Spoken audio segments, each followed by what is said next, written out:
chat. What is healthy to eat, ghee or butter? And I feel it's a very recurring question and needs and deserves an explanation on this public forum. You all should know what is healthy to eat, whether it's ghee or butter or both. There are a lot of people who avoid both actually, thinking that ghee and butter both are hindrance in their weight loss journey. Sad. It's not. It's not, and I would say you can eat both. That's the good news.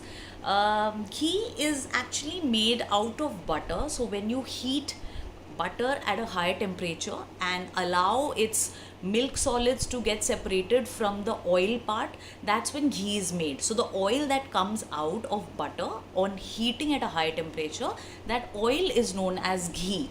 So the good part is that ghee is free from milk sugar, which is lactose, and it's free from milk protein, which is casein. So anybody who has milk sensitivity, or who's lactose intolerant, or who has some irritable bowel syndrome or any such colon insensitivities, you can opt for ghee over butter because that will soothe your stomach. Also, I recommend ghee sometimes because people have digestive issues and ghee aids digestion. The consistency of ghee is such that it soothes your stomach lining. So if you have any digestion problem, you can opt for ghee over butter. And the difference between the smoke point now, ghee has a higher smoke point when it compares when it's compared to butter, right? And butter has a lesser smoke point. So what exactly is smoke point? Smoke point is a temperature at which an oil is burnt, right? So ghee has a higher, when I say ghee has a higher smoke point, is it takes a while for the ghee to burn, right? It takes longer for ghee to burn compared to butter. Butter, if you keep at a higher temperature, it will burn immediately, whereas ghee will take time, right? And once an oil is burnt, it is not very it's not advised to be used after it's burnt because it releases some free radicals and it can be harmful for your health, right? And nutritionally also it is not very dense because it disrupts the nutrition in the oil after it's burnt. So I would suggest, if you want to make something which requires deep frying or which requires cooking at a high temperature, I would suggest go for ghee rather than butter, because butter has a creamier texture and it's lighter and it has a lesser smoke point. So you can use it for stuff like baking or sauteing or anything which requires low temperature cooking. You can use butter for it. Anything which requires a higher temperature of cooking, you can use ghee for it. Like typical Indian cooking, sabzi, if you cooking Indian style sabzi, Indian style non-veg, dal ka tadka and all of that can be done in ghee, absolutely. So that is one. Coming to the nutrition part, so a lot of people feel कि घी में ज़्यादा fat है, butter में कम fat है, या butter में ज़्यादा fat है घी में. So honestly guys, both are almost identical when it comes to nutrition. Both ghee and butter are almost the same, right? Well, there might be a slight difference in the calorie and the fat content.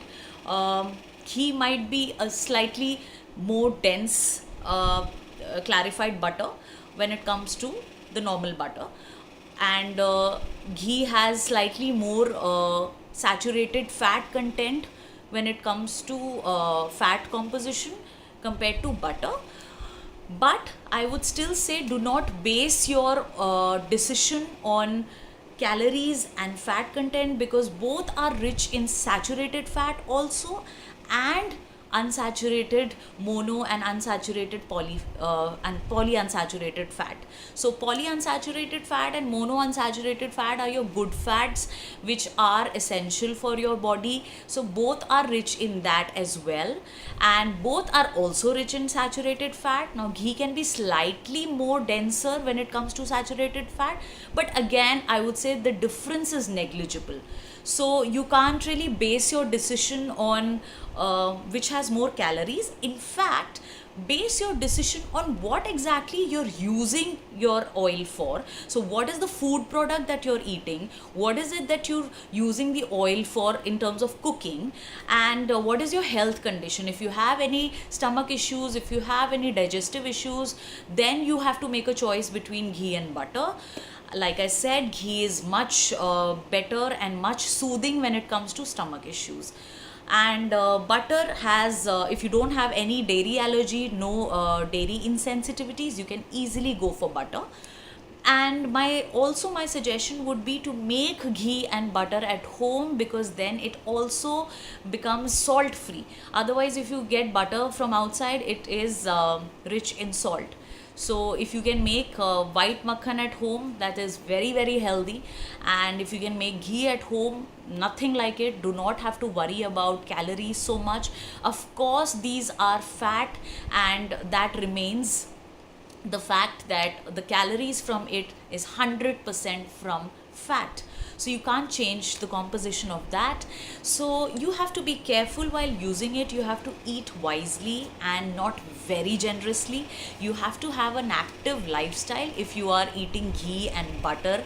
Even if you're eating moderately, you have to have an active lifestyle.